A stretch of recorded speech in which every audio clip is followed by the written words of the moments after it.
Alright, hello everyone. We are back. Another Golf Clash tutorial here. I believe I went at this with Cataclysm yesterday. I was a little unsure as to how far. I didn't know what the wind was going to be. What's nice here, especially if you have a POC 5, I think you'd be maybe okay with a POC 4, but it's kind of a nice kind of max shot. So, we don't really have to change our play very much. If you saw my drive off the tee yesterday, I used a very close to a spot on. This is definitely a replay. So, but I used very close to a POC 5 full shot adjustment. Maybe just a tiny bit under, but all things considered, that's really nice. It makes for an easy. Oh wow, This has got to be short. Well, we'll see. I'm a little worried about this one.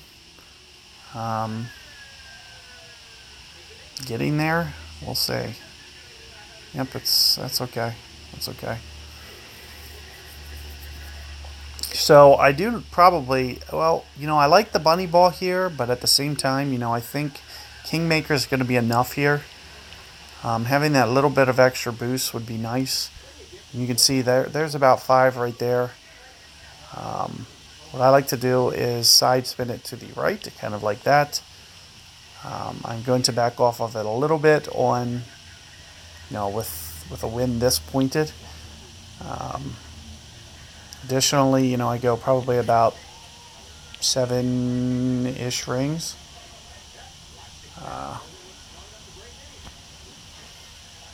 Let's take a look at what that looks like.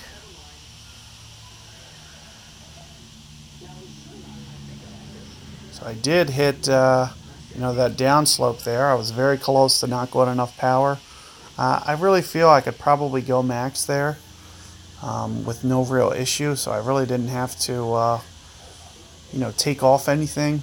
But at the same time, I don't want. So let's say I got that bounce and it was, 20 yards down the fairway. I might have ran through. So just something to keep in mind. But at the same time, had I hit the rough, I would have taken this rough shot out of the possibility.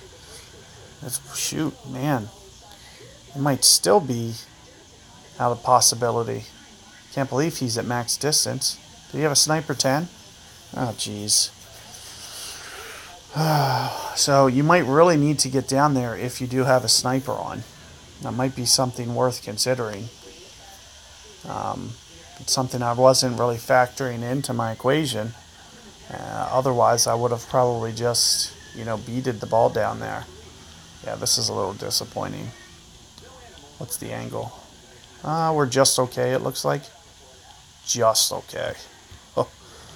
So, keep in mind, I'm going to do very similarly to what you saw me do yesterday. Take off just a little bit of that backspin as well. Now, the only reason I'm doing this more than anything is to make myself have to go less rings, which, in my opinion, is going to help a little bit. Keep it on this surface so I don't have to go down to a lower one. And you are going to see me also curl on top of it. Still not enough. So you could see I basically hit the shortest drive I could because I was right at max distance, just had enough to get there. I didn't quite put enough curl on it, but you can see what I'm doing with my rings there.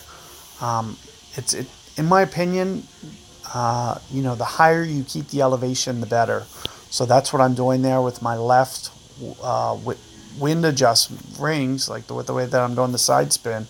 Is I'm making it so I'm giving myself 2 or 3 more rings on the rough before going into the bunker for a lower elevation. You can see how elevated the fairway is there to the rough. And once you get to a lower elevation, especially like, the bottom of the bunker, for example, it's going to greatly affect the way that your ball carries. So keeping that fact in mind is going to be a big reason as to why I do what I did there, just to try to make the rings play a little bit more consistent. And I did go, somewhere between 10 and 11 rings. There was a little bit of an underplay. I was trying to do a counter curl method to kind of straighten it out, and not quite what we needed. Oh boy. This is going to be interesting. We're going to go at it this way, kind of very similarly to how we're playing this hole in the tour play. And, 5 rings at least, probably 6, somewhere in there. That looks pretty good.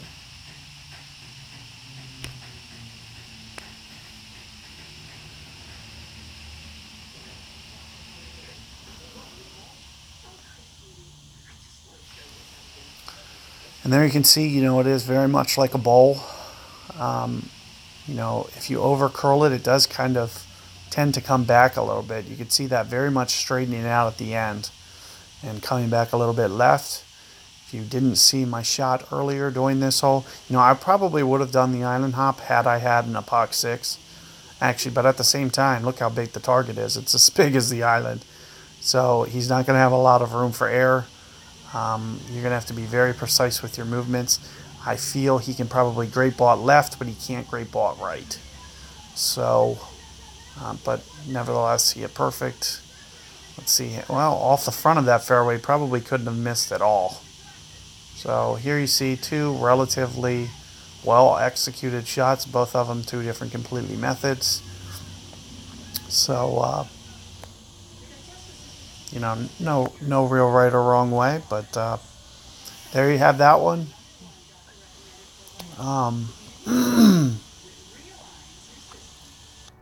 Good luck with that hole. I do think it is going to be a reasonable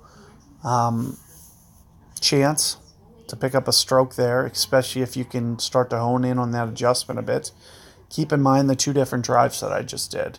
So I believe, I went a little bit more full yesterday. I laid off a little bit this time, and had a little bit shorter drive. You're better off getting it more towards the end of the fairway there. Give yourself a little bit, closer to mid club would be nice. So keep that in mind, and hopefully you guys can get that one there. And I'll see you guys for hole 8 coming up.